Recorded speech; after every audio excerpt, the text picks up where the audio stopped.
Bi sibiri sɔgɔmada in na mugujugu pɛrɛnta de kɔni kɛra sababu ye ka Seware ni Moti n'a nɔkandugu bɛɛ lajɛlen kɔni lakunu ɲɔgɔn fɛ. Wale in kɛra bi sɔgɔmada joona in na nɛgɛ ɲɛ 5 waati.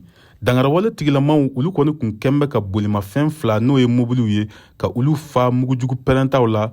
Laɲini kun ye mun ye u ka se ka taa Mali fintigilakaw ka dagayɔrɔ ale n'u ka pankurun jigiyɔrɔ n'an b'a wele ko aéroport de Sevare ka se ka taa dangarikɛ ka ɲɛsin ninnu yɔrɔ ninnu na.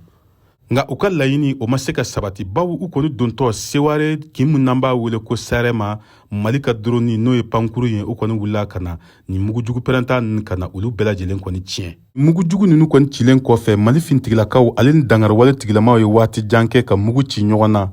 Wa a kɛra sababu ye maa kun tɛ se ka bɔ Seware bi sɔgɔmada fɛ.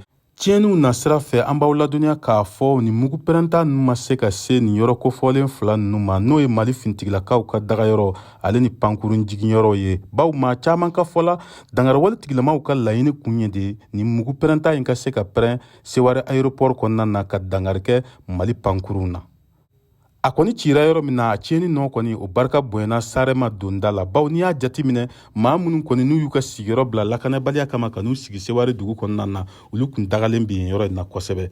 Wa mugu kɔni cilen a kɛra sababu ye ka so caman ka olu bin mɔgɔw kan. An b'a yiraw la k'a fɔ ko maa 9 n'a a bɛɛ ye civiliw ye olu de bɔnɛna u ni na ka maa 61 ka olu jogin kosɛbɛ. An ma se ka kunnafoni jɔnjɔn sɔrɔ maa hakɛ min tora dangarawale tigilamaw ali Mali fintigilakaw ka fanfɛ nin dangarawale in na. Mopti marabolo ɲɛmɔgɔ n'o ye colonel major Abbas Dambele ale kɔni ye nin kɛnɛ in sɔrɔ sɔgɔmada in na nɛgɛ ɲɛ 11 waati walasa ka se ka tiɲɛniw jateminɛ ale ka dɛmɛ don ka ɲɛsin banabaatɔw ma.